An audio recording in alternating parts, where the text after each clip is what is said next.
Hello everyone, you're welcome back to my channel. This is Mom and Angel TV. Guys, today I'm back again. Anyway, before I go further, good morning, good afternoon, good evening, depending on where you are watching my video from. This is Mom and Angel TV. As I said before, you are all welcome. Please guys, if you are just seeing my video for the first time, what are you waiting for? Please subscribe, like and share. Always put on your notification bell so that anytime I drop any of my video, anytime I just drop my video, you will be the first to be notified. You will be the first to see that alert. Okay, my people, this video when I go to show now, you cannot believe it. Anyway, I will leave una make una watch this video. Please don't forget to comment down below. Don't forget to comment under this video. As you see this video, make a comment as you see it. As you do so, God bless you. For this junction, I will leave you now. Make una watch the video to the ending. I love you all. Thank you all for your support, and God bless you now. And see you all for my next video. Bye bye. Scammer. No zeri hui magori go destiny. Uzegbi e centronu yegbekia. Ogeba amuwene bi ruabo. Lawe devyon venu ya la janwa no aya swans ye ya gbe hui ma e centro. Una wu ya dolo e club ton. Nenemi Zion Ladies Club ton. Wegi yare ivye dolu zomo Europe to yare ve na guanania eso vere jemi afo eso ritalima yare ya abi gbiagia no go ma uwa no uwa ma ubo me unwa wa do sori edewe pon ogianba edoluwe light trap me kedo ade na wonu lati arun do yin edo uwu bologbe uwu we bologbe no yin edo. So I'm going to teach you a lesson. Yaga ma wewe owo kan abe ma ni jowo ke ibieka ya hin abi gbe agia no gogo eyan yanju wo ke yan re mind nu e yaga ma wewe odion we o emi no wu Waga de back club in Ogaga to again. Ladies and gentlemen, ladies and the gentlemen, oh, the ladies and gentlemen, please don't join Igbiagia no go club. That is Zion Ladies Club. Waga de ba, waga. Honiro is in the boogie robot single mother.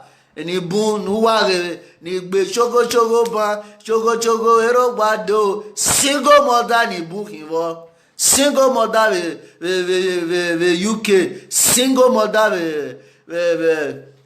we France I told Germany de no se Germany kere Miami iweli do ka mi vie do me ya ona Europe ton esta no giomba a club ton Joe, a club ton a club ton my bege a club the Zion Ladies Club ton ojo yen mi ane we wa de ya ware e show wa do agbo bokian men wa do agbo bokian men no bokian gbeluwa bokian gbeluwa bere man wa mujero wa Atakparagba no gioji wa mujo erowa mania eta waga video na wa give you to me dey aware it time say no to 419 club, say no to Igbiagia club, say no to Igbiagia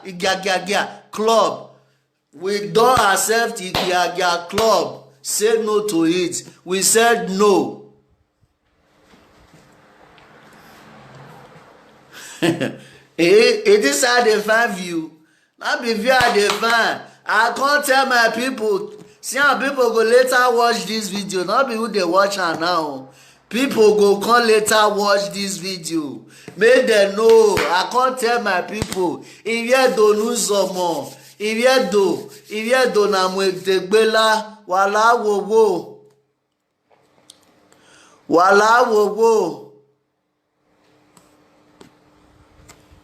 Waga. They come and block you. Faith John, don't block your ass. Don't block your ass. Any nasty comment here, block your ass. Block your ass. You block us. Zion Ladies Club. You block on this one. Why me? Mama, we should at time we stop supporting evil. These people are evil. They are demonic. So I mean, I take a little bonok be nesta wa. Esta ke ba wa. Ona ya vie so vie better boni mamu me. O mamu dion we. O muyani ke. O boni ma o boni mamu o mamu dion we. Okay, muyani ke. Dion we. Unoma, unegobogbe, unoma, owanoma gobogbe, onyati mariva, unoma gobogbe. Na David Blockona, Osas Muji, waya. Block aswa, has block. A block on us. No level, So we keep power una ya webo. So that a ton anu de okpe awe menwe, ifu awe menwe, edede rate menwe noma, edioma rate menwe noma. Beso kwa boni mamo dion we meno. Awe asien origbe. Asien origbe. Ogbe. Yes. What ye agume?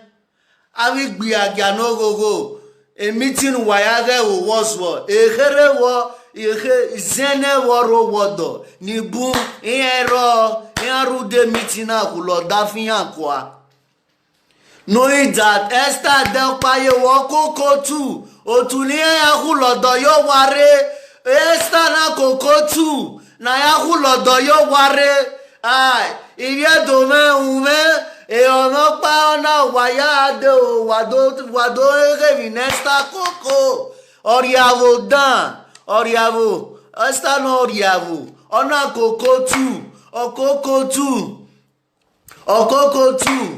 na ya vi wo yo wodore iyan gwo wodo wa riyan ya kelire UK kelire lila diambania France ero paro wodo iyan ro wodo Hero senior we deso wero wodo here no enike yaro esta koko tu ya viwo yo wodore oviya yo wodore ya se Nigeria o mwe boyfriend ni ya agwo ya a boyfriend ya iso boneviku owe ya riku ya we ibiekikpe anore Nigeria o imu ya o Warokbage de back club binio say no to Evo club, Igbiagia club, say no to it. Ma uwa no, uwa hiaria media na yimo bo me no dion we ikwe yeye ikwe aria aya o no. E o ke no dion we ye.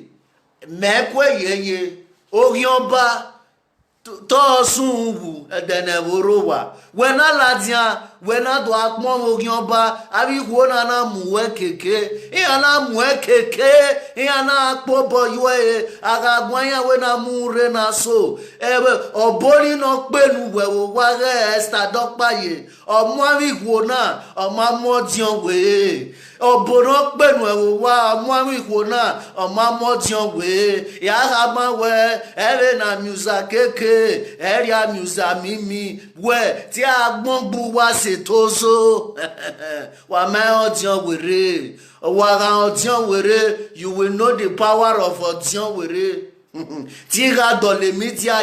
I will repair this media till the day my Lord will call me. Aria media yomo bo. Warokpagere doria media yomo bo. Emi wa ewo ye. Emi wa ewa van. Iga so you waru. Tiha so you waru. Esta dokwaye. Una go koko tu. Otuna yavi yo wodore. Eo. Hell, unwe ma ubome, udo sorry.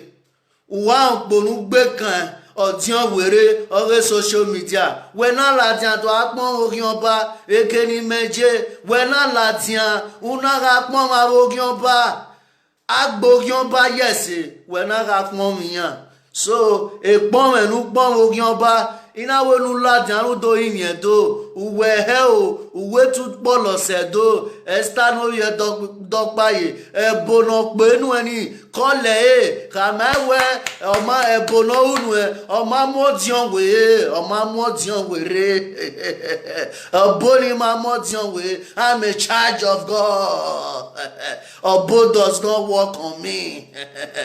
Obo, and when I be me, oma ODIONWARE, ye, Oboni ma ODIONWARE, betie we no kokere yo fa o faro yemaru enwe egbiyan anyon wa we kolo bo we ni obo we atama we egbeyin yen ODIONWARE ni o ma kan o ma no gbo ODIONWARE ti le tode o ma no gbo ODIONWARE ti le tode o ma no gbo ODIONWARE ti le ODIONWARE media tode o ma no gbo ODIONWARE ti le wa ma mi Warokpaga de baklobini ogaga tu eje. I know what they are trying to do. When you watch a ton, here do I mean more member. Wage de ba. Always a kunlure. Wana me bonane bio. Awani amuje erowa atakparakpa no gyoji.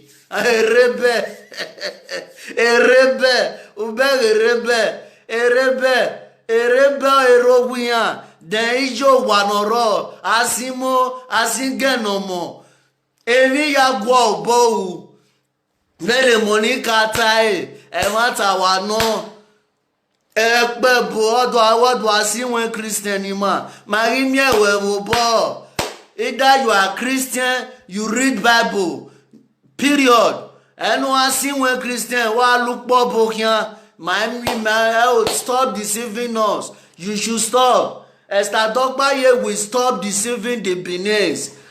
Do man who sing with Christian, I sing with commercial. Go and sing under music. Obo uwo boje. Awo bo kwe oya munavi kwona ni gbinanwe. Betso kwa boli owe ase origbe Oviosa kuwegwana meno the charge of God.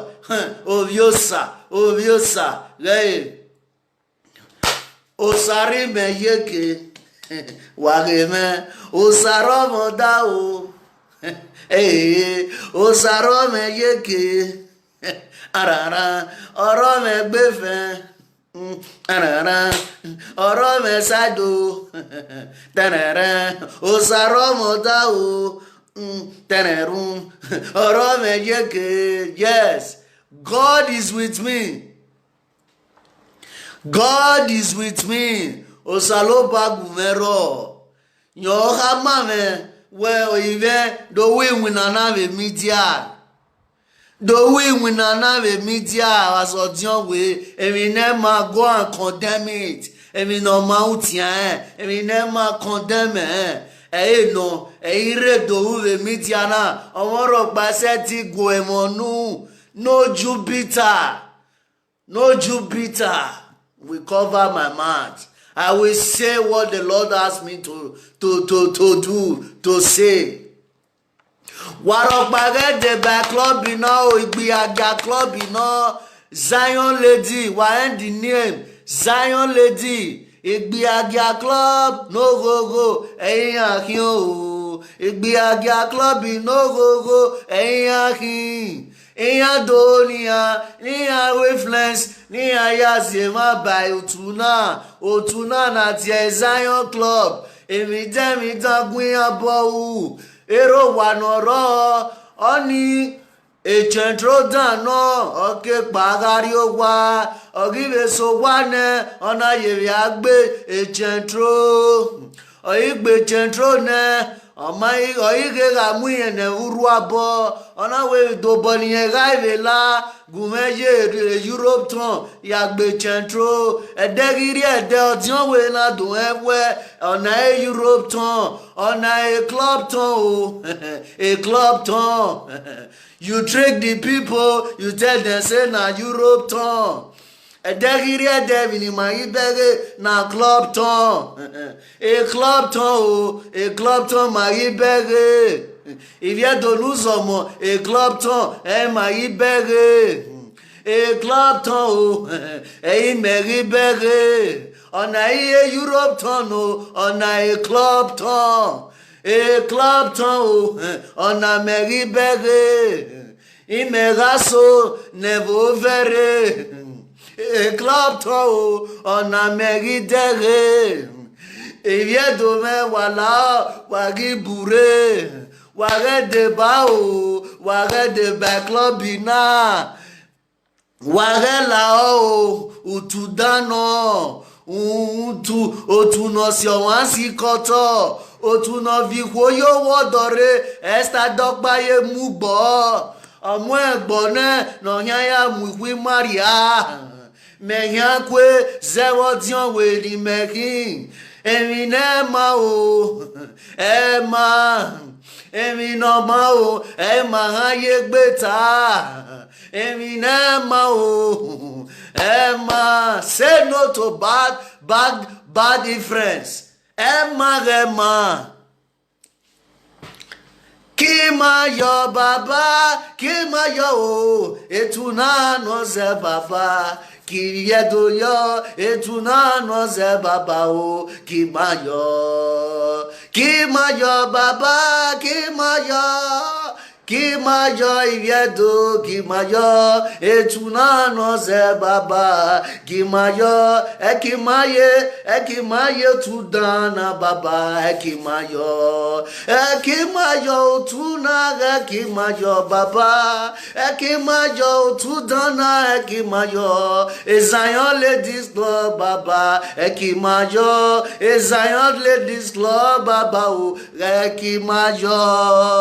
ekimayo Jesu ekimayo baba ekimayo Zion Ladies Club baba otudano Zion Ladies Club baba ekimayo Zion Ladies Club undayan otuno zago wa noriko yo wodore otudano skama eyahin skama como eyahin kakimayo baba ekiviado yo ibigbo waseti yala tuni wayala o ibiesa waseti la utuni wayala o beti viedo we marela o wala o iviedo we warela tudani iviedo we warela o utudani iviedo ni rowake ni risi warela o warela la wala warela tudani warela tudani otuna viko yo wodore otudano otuna viko yo wodore otudano wala iviedo me imenya odianwe tell him wa nu wala o nu wareze de la otuni otudano wareze de la otuni otudano Esta no gyoba uwena ya motu dagbo nu ya mu uwena ga kalotu otuni otudan ya bi wo yo wodore Yeah, we yove. Yeah, we yove. Da mameku Bogida Ekewa mameku. Why and if you read that your letter will come and block you people ass. Block why you marry. By area wa ya gbele kia you wa ya titi adwe ba ma the reason a Europe ton. I greet you my brother, I must greet you, I salute you. Good evening. Eminema ma audion way time minema itai ni age doria my wo wa. Yeah, Doria, don't come and corrupt the Europe. He has even though he corrupt, he said, then you are still coming up to come and spoil it more. Mekwenya, ikwe, oteme, obota, obokia, itwere waya wabokia, waga video na watinya rehavi biagya no go. Name is Zion Ladies Club. Zion ubere awani amuji erika ore loje London Manchester yana do gbe erere na we oma awa we tore be France rien ya be amue erogwa e ba ma don ere destiny wa erogwian ataparagba no gioji Eyan wa mujo erowa ataparapa eyan mujo erowa de ke wa gba eyan na do mu no ijo wa ebodan ovun bovun kun ebolu ke gba yo ware omo modian were oke ka bo mu mani bun oka bo da menian but omo modian we I'm a child of God. The charge of God of your side making one year of your side making. So I'm here to say the truth. If I can die in the truth, let me die. If we matter master, we yoge. Anta loroti ata oriabu. Ima no room for oriabu. No space, no room for you people. This is club town. This is not Europe town. Europe town. You are doing club town. What is the difference? This club town, if you are doing what Jamie, you have a dog bobokian or Italian bobokian or you have a rebel, I make a big no go. Name is Zion Ladies Club. Ya wareya, ya esovo single mother yanking. When I happy near Edia Yasin, ya river no more, ya duke no more, ya send the go meeting. Ya coke, you best star. Esther. Ubeye kenyawe single mother na zigoji. When the government iwari ejinya boss zai. Every month, eji mame ku enenemi, eje nenemi wu, e birthday, e nokba, eyan gaze jo, eyan gaze aze Esther. Oh, wa ma wo bo, mami Esther, destiny, John Osage, when Wamana Sivia do I have a webo. Nia Kokigia, Nia ya Dolerian Vigiaji wa, Nia Zayetia Ewa, Wama Bome, or John Wekwe, Eque, say no to extortion and fraudster on social media. I'm against it. Why on my DNA? A DNA, man. A DNA, man. Why? My way is short. Is short. If not quick, be me. Naria nusu. No. So Ariana, it make you why. You may why? I will be at your club. I'm women erowa ijowa la moto ijowa gbeluwa nerowa no wa ijo wa ero wa wa mi ro wa on wa ma mi o ma gbon ya we ro wa ataparapa no gyoji. It doesn't have good record. Or never good record. That's why I move Yoruba. Ever good record. They get money.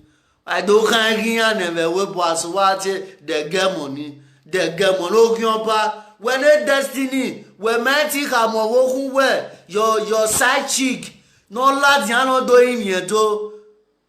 No gold yano riwe o ya lad yan we video. In ye do ya ve.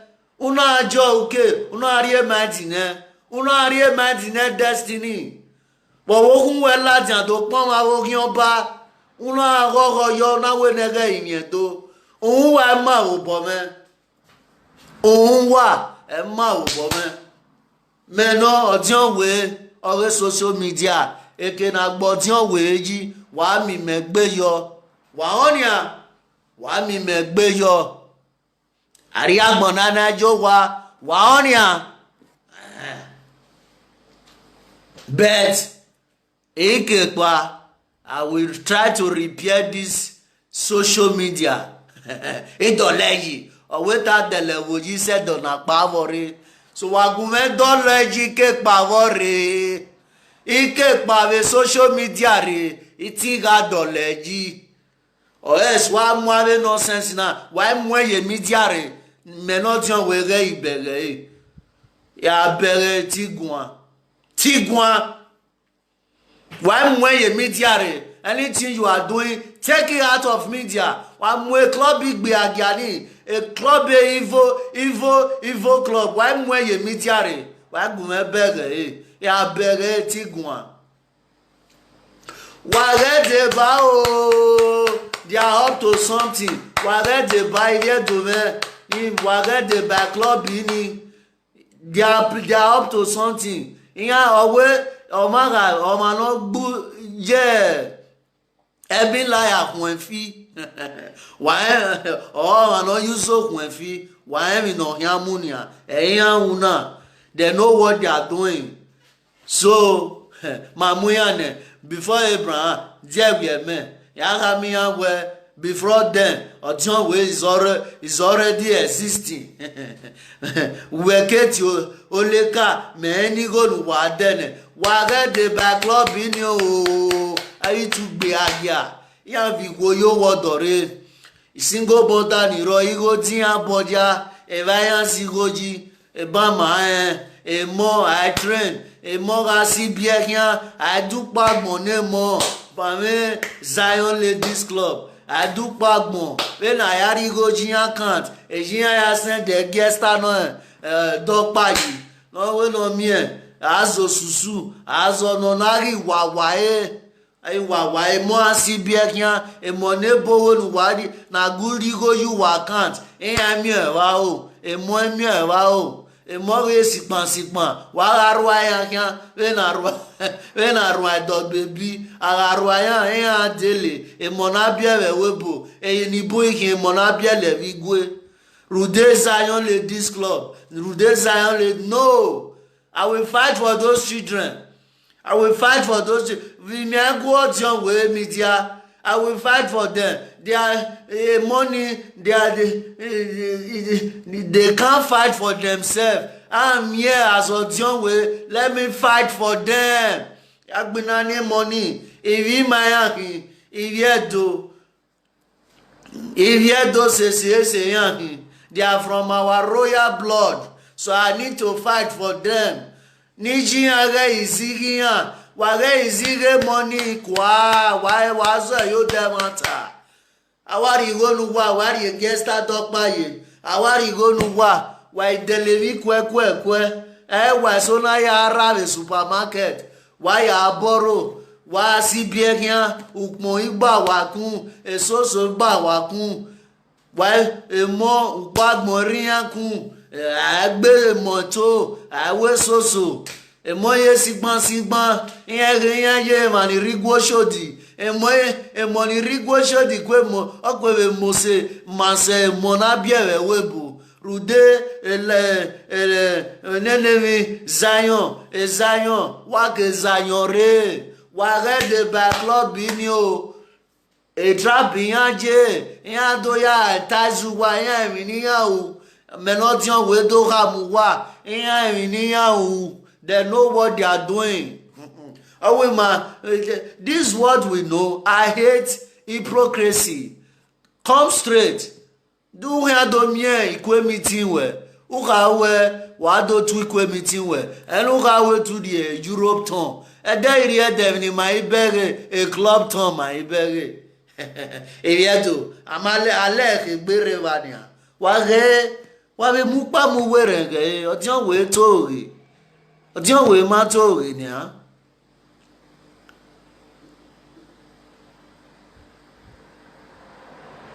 Ọjọ́ we matori. Then go come for you. Who they come for me? I might be on money.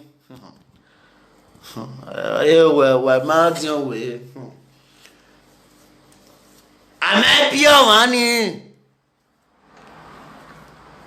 No, yeah, I tell money I do tell. Anyway, you walk or deal with any. I do walk or deal with of the social media. Waga video now, please share. Share the video, not see about. I want to be a guy. Waga the batuni on I will do ham what.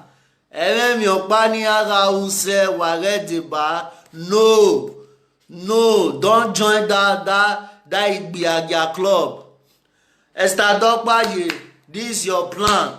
Na mo tu gbo nu ya wi ma yo wodore. Nu ya stabi a mon abieve webu. You are stabbing them because of this useless club. Igbiagia no go club. Ewe mi owe. I wa toge jemi noro. Yawa umamie eke ani ewa jonania UK France Germany ewo single mother any bun wa kin yani ya gbo bo kian ban iropa mo do wa yeme single mother when our arigo ni every month here you get start dokpa you get destiny eyan kun go yo bo e money re ma yan si bie kian yan rie va egbe rude meeting ari awawa meeting awawa asente gbobi no mi e mona atere do bian me webo ni ami ari bian me webo yan me do kin mo e mona biere igwo shodi Wagivia yani re club na when you present TV ya ye money re ring road ni we bambi ala give me money bambi ala give me money bambi ala give me money bambi ala give me money ya ma ke money re we bo ato Ude Zion Ladies Club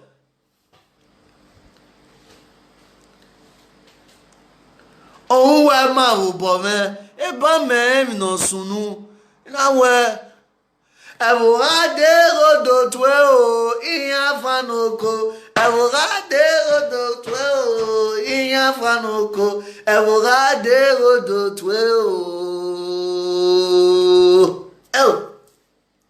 Evurade do tweo iya fanoko Evurade do tweo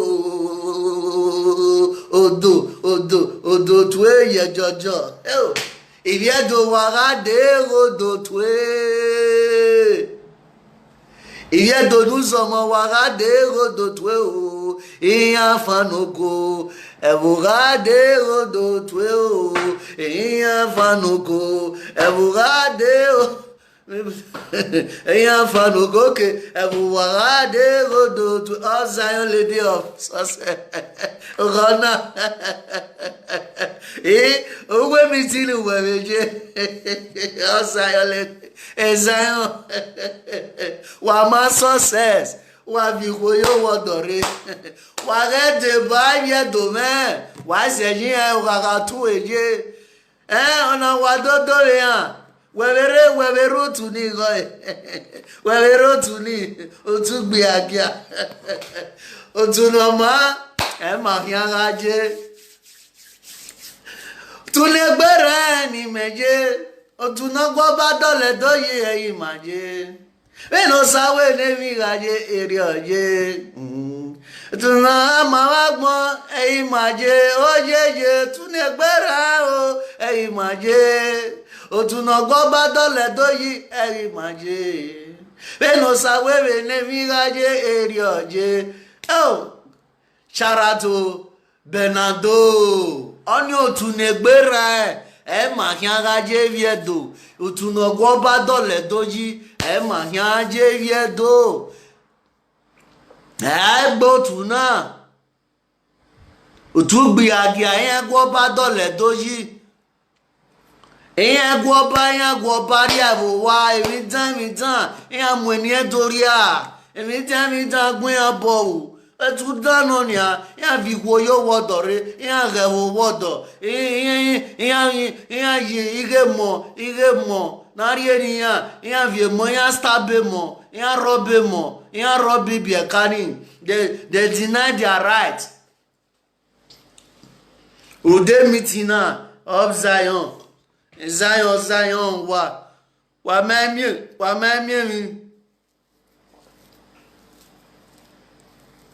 they not pay me anything. He said they don't pay me money. Me home na sigona. Me home na sigona. Me home na sigona. And that are going me agbe where me etari going me ya with video na. I for dance o good together. I gbobo de na inu wa.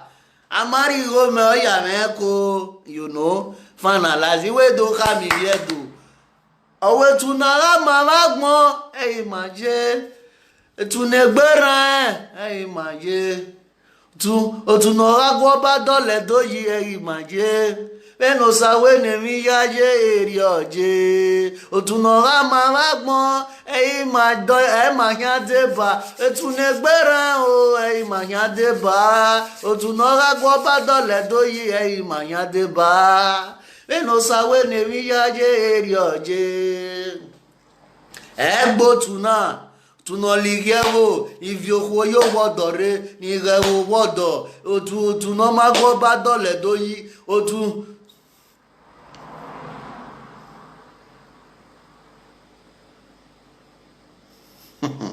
you be one of my fans. If you be one of my fans, why you go join that club?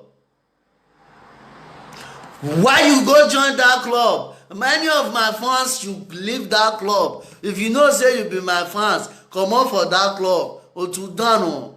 We like a club inire. Me not join we tamu we na. We like a club inire. A club inima. Iya ge wo wodo. Iya te total yo wodo be webo. Iya ke webo pa. Iya ya gbele ki ayu we do. Iya ya gbele ki ayu we do.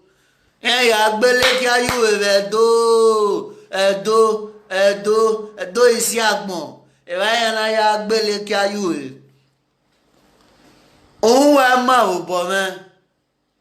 Ohun wa amen. Men are not blame me. Na issue wa na bring disgrace come for una. Una they blame me. Na not blame me. Na issue wa good evening. Na bring disgrace for una. Your issue wa the raise feather. Your hero wa they give your issue wa mind. If they give her mind, say make you no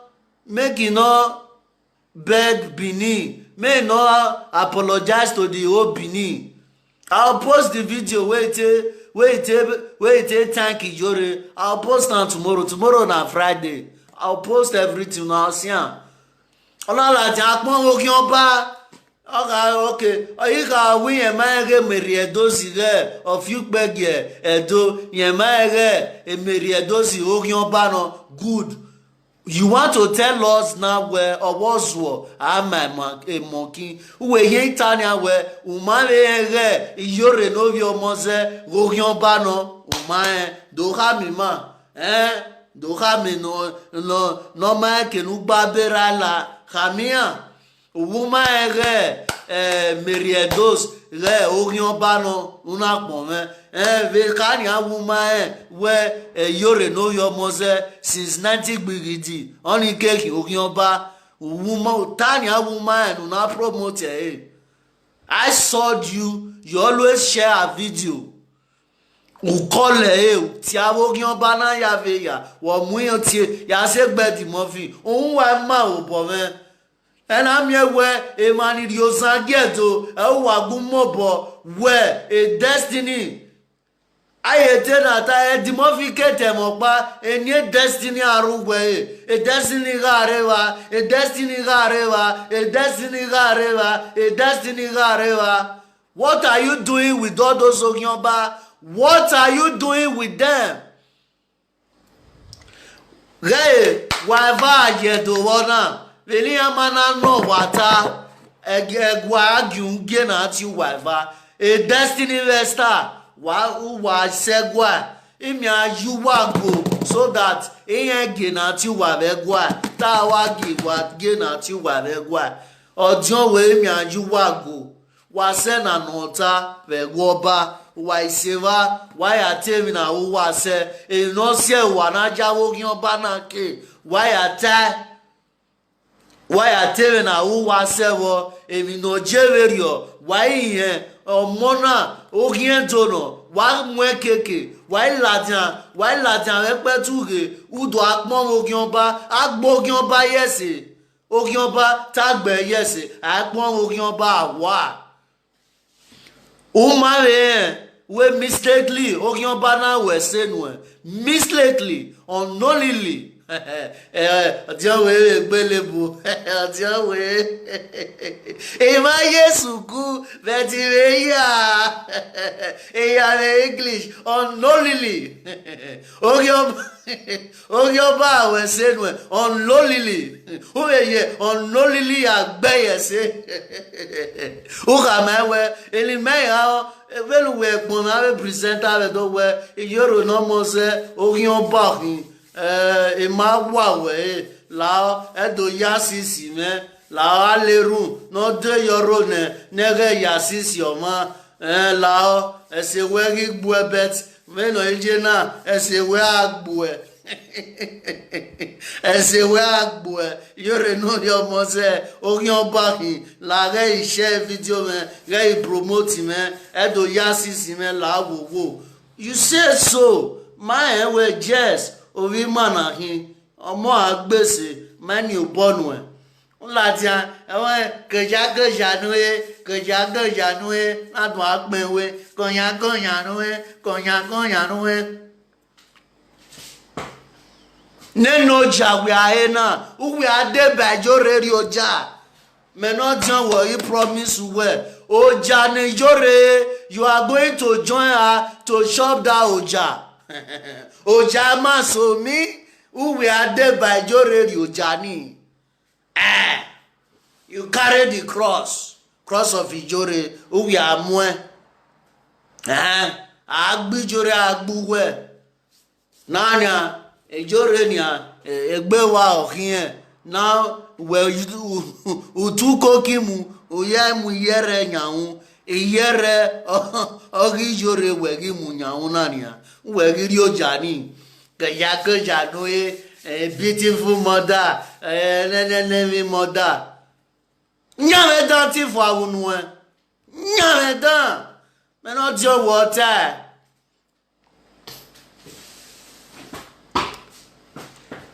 unwa ma obo me ure awogion bara am the anti-Ogyon begging, when I'm here, anti-Christ. When I'm here, anti-Christ. And you have me, anti-Ogyon ba, anti-Ogyon ba, amen. Anti-Ogyon ba, amen. So I'm here to deal with all those Ogionba. I deal with you. Both those ones that support Ogionba. I deal with Dr. Ayuwayala. Ayewume Zakon. Ebodi Mekere. Agayewebo. Dogoe. Oreva. Aimeni. Ewo. Edo isi agbon. Agari sọ̀rọ̀ ẹ̀dọ́ ọjọ́ o ẹ̀dọ́ ra sọ̀rọ̀ ma ẹ̀dọ́ ọjọ́ o agari sọ̀rọ̀ ẹ̀dọ́ ọjọ́ o ẹ̀dọ́ ra sọ̀rọ̀ ma ẹ̀dọ́ ọjọ́ o ọba àtọ́pẹ́ iṣẹ́ ọmọgùn àtọ́pẹ́ bàbá àtọ́pẹ́ Tirasi mi ò ṣeré mẹ́nẹ̀ bàbá o. Tirasi mi ò ṣeré mẹ́nẹ̀ wò mẹ́. Tirasi mi ò ṣeré mẹ́nẹ̀ wò mẹ́ wò bàbá. Tirasi mi ò ṣeré mẹ́nẹ̀ wò mẹ́. Yá mi ò bọ́ mi ẹ̀rẹ̀ yá sí mi ò ṣeré mẹ́nẹ̀ wò mẹ́. Great Benin Kingdom, the great one. Mama wave you. If you don't remember waving no magba de so kwan so wo waving no magba ne o. If you don't remember waving no magba de mama wave you. Mama waving no magba de o mama wave you. It's so waving no magba ne. So it's that time we should fish those that doing things that does not correct away from those that doing the things that is correcting. Ma fish wa, ma separate wa. Mama wave you. If you don't me waving no magbade, mama wave you. Osaregi ma waving no magbade, mama wave you. Mama waving no magbade, oh mama wave you. So I know if you do me. Say no to Igbiagia Club. Say no to 419 Club. Say no to say no. Wawa say no. No. Wage de batuni o. Owaga tu eje. Emwereye buluku. They will know their format. I ilwe format in mania. We don't move here do enya. You came out and say you want to do Europe tour. And then you hear them in my ibere. I'm with you do unia. And so what team were reboto. But what your bomb was over. My man your way. Ebo mo your way. Huh? Ebo mo your way awa. Huh? Every marry me is club town. If you don't want huh? Àwọn àmúwá wẹ a Europe town ẹjẹ́ àárẹ̀ dẹ a club town wà ibẹ̀rẹ̀ a club town a club town ìwé a club town a club town a turn over club a club ní turn wà not turn wà wà wẹ́ ṣe jẹ́mi ìyá ni wẹ́rẹ́ jẹ́mi Zion Enemy Club. Yeah, we do bobo kankewe. Wa we si Italian reya. Ni ritali o bawo de e mare club ni ritali. Few woro wodo. Ni ritali e ti ya ro wodo. Mamie Jemi France yen na wa ture na keke UK. Ije wodo eguyan. Yen ro pa ro wodo. Single mother odro. Single mother. Rude club ina ni buna kulo dafinya yo ware. Rude club ina ya hamawe. Na gbode na temata. I am married say 5 of them or 6 of them that drove their husband heart away because of this club issue. Ni go say hello because iyaje nenemi mame kuve igwo shodi umari gore iyetina umari gore Iyani ke aene ogwevo idoge we ni go si yan lo opoda fun yo ware Averieleni gore e monaguru dari gonia e mo ebere wa e mo ansibiakia e ga le dominia e ga kwe biscuit yin ko e ga le domi o e mo packet of indomie e do mo yo wa e mo e do e de juice e juice e o ko wa lo 50 € we o we shopping you warne no ke e padamu send. Esta wa tota edo ha. Okay, go. You single mother. Okay, yeah. I'm going to fight for those children. Unwibiakani, Tora Popo, Westa, Unwibiakani, Tora Zuwe Popo.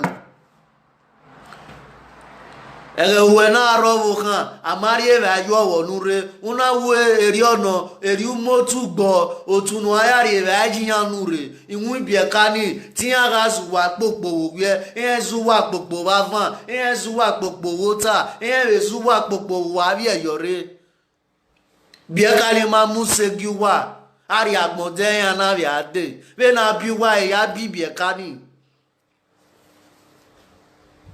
Bene rabi je biwa ejuwa ya bibiekani. E money gire nenia e bori ge vagia ukiki wagamigo ni why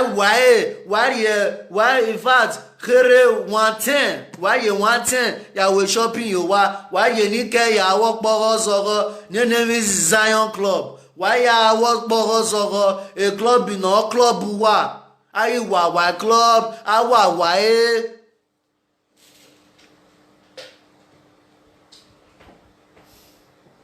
Ayi wa club, awa club. Why where a money gasi here? I'm here to fight for those children. Say no to children abuse. Say no to children abuse. Say no to children abuse. More gasi here. Ija azo susu, rudaji azo susu. Susu maegba. Susu maegba. Susu maegba. Susu maegba. Akia odo oya papma ye money egbe. Susu maegba. Susu maegba. Susu maegba. Ogba ne o. This is what they are doing. Esther edokpaye, eluwe na uwe hiari avo na wa. Emmanuel, I will give you the chance. Ebonu ke payoware omwemani bun sokwan ODIONWARE. ODIONWARE. Atemu at the beginning Temu at the beginning. But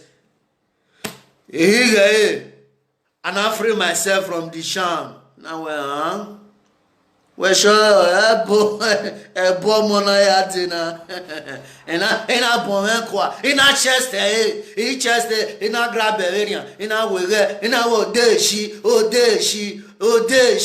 odeshi anya mono bomu ebo eti ODIONWARE asana aswana no do pon okin oba yen ri pon Iwa mewe appreciation stadokbaye na do ade no wo ate ahiafian un ba ko estari no yahu estari no kia Iwa mewe appreciation stanawe la jave do and I walk out, take your bow, in my gal boba. If Nesta, you know, your dog by ye. I got my own rock, madame. A Kalina to France, and I wear your way, line. ODIONWARE will be a guy club in walking.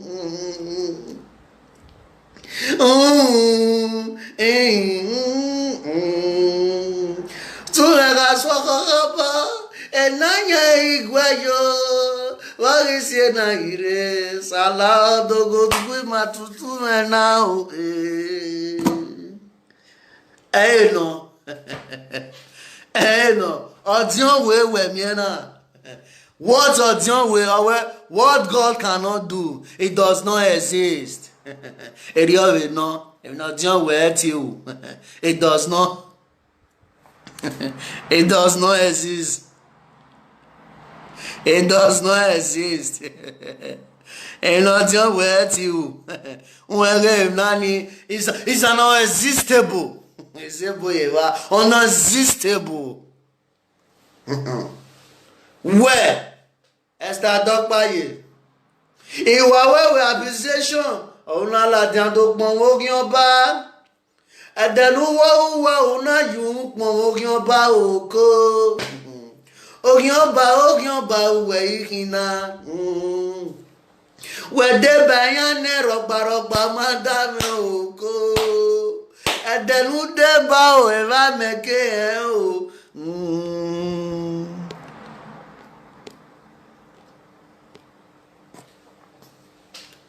So I will make sure that ya cure work if you don't know some waga video na waga me normal it goes you waun wareta we mata muwa ware de by club na ware de bayan wa de ba o kan wa e mo do asi bi e kan wa ro wodo woda fun we fwa ika ma we the consequences. The side effect of this club. Let me tell you the side effect of this club. Immediately you join this club, your children that be eating 3 square meal, they start eating 1 square meal. Number 2, immediately you join this club, if you have an husband at home, you drove your husband away. Expenses irene. Wa de gele, wa de shoke, wa de raining star, wa donona, igogi sewelo, ukwoda from where you worry. That is number 2. Number 3, then do egbigbe agia my war we. Uwe gbesun egbe agia. Egbe agia no go. Uwe gbesun when we so take an we have retired of Igbe agia we retire, but we are the back club now. Uwe gbesun egbe agia. 3, oni no pogia ne. Egeni odwa travel, odwa we no teje Nigeria once in a year. Why immediately you join this club? Odwa je Nigeria. Odwa je oni odo here igbusan vedo gbusan vigwe eyan irano wa igbusan vedo odo gbusan ve webo eyan irano nu immediately you join where ni a pilot okay customer we a pilot can customer we okay ni na gbe madam bye bye wa we ade madam bye bye next week so a month where we get those bava wa dey by club now. Those are the side effects.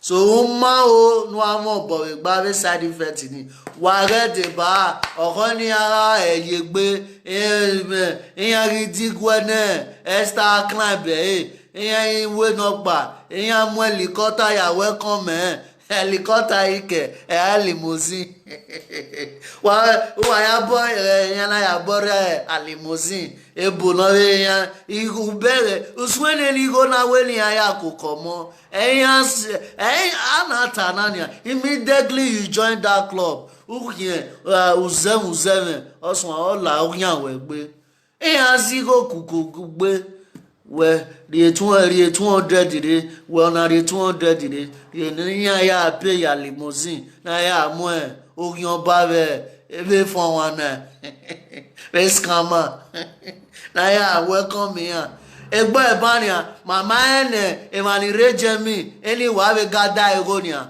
alikota eni yan page ya mo oyan ba be fun wan na helicopter de America Italy neli here quigo kugbe ya muho who surprise a plane onu swanze so waga de ba wala wo wa se yin aye lori kan ya u ni ro ne ya owo ko no gboda fun wa ro ne eni ro yan ro ne wa no ma de ba oyo ti on we do so waga de ba tu ni wala wo iviedo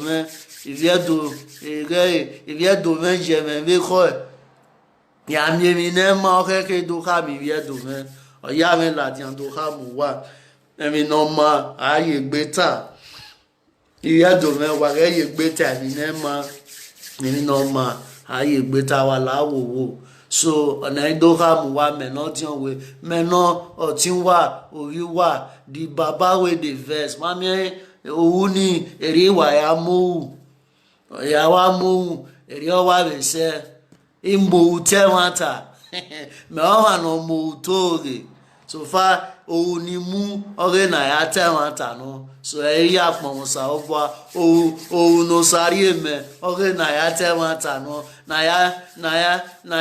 na ya bere mi dan adota la dian na ya vie ma ye bondage re na re ku me nya ku ni vie do me ni ara la oloro ma ya de ba otu